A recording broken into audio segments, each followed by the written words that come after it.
کہ رب اسے دیکھے اور وہ رب کو دیکھے، اور جس کی شان میں رب کہے کہ اے حبیب اگر تجھے نہ پیدا کرنا ہوتا میں دنیا کو نہ بناتا، اگر تجھے نہ بنانا ہوتا میں کائنات کو نہ بناتا، اگر تجھے نہ بنانا ہوتا نہ عرش ہوتا، نہ فرش ہوتا، نہ لوح ہوتی، نہ قلم ہوتا، نہ ملک ہوتا، نہ جن ہوتا، نہ انس ہوتا، نہ یہ زمین ہوتی، نہ سما ہوتا، نہ مکی ہوتے، نہ مکا ہوتا، نہ لوح ہوتا، نہ قلم ہوتی، نہ کائنات کا وجود ہوتا۔ اور پیارے آخری جملہ ہے، اگر تو نہ ہوتا تو میں رب ہو کر بھی اپنا رب ہونا کسی پر ظاہر نہ کرتا۔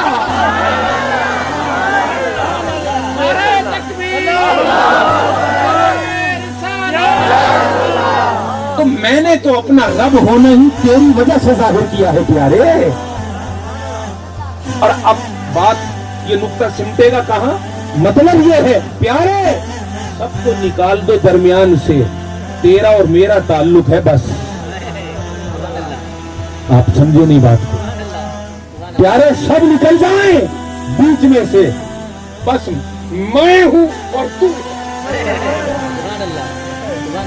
آپ سمجھے بات کو؟ یہ جو رب کا اپنے حبیب کے ساتھ ایک محبت کا تعلق ہے، وہ کیا تعلق ہے؟ معراج کی شب بتا رہی ہے کیا تعلق ہے۔ حبیب کو معراج کی شب وہاں لے گیا جہاں نہ دنا تھا، نہ تدلہ تھا، نہ کعبہ تھا، نہ کوسین تھی، یہ سب مقام نیچے تھے۔ معراج کی شب حبیب اوپر تھا، حتیٰ کہ وہ جو آخری بندہ بیٹھا ہے توجہ کرے، حتیٰ کہ عرش بھی نیچے تھا، حبیب اوپر تھا۔ آپ کی داد بتا رہی ہے کہ جلدی تھک جاؤ گے آج، مگر تھکنے نہ دوں گا انشاءاللہ تعالی۔ حسین کا ذکر پیچھے ہے۔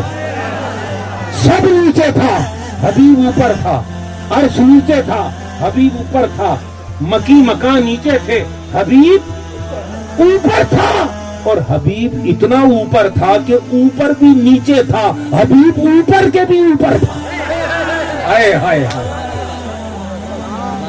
حبیب اوپر کے بھی اوپر تھا، اونچے سے بھی اونچا تھا،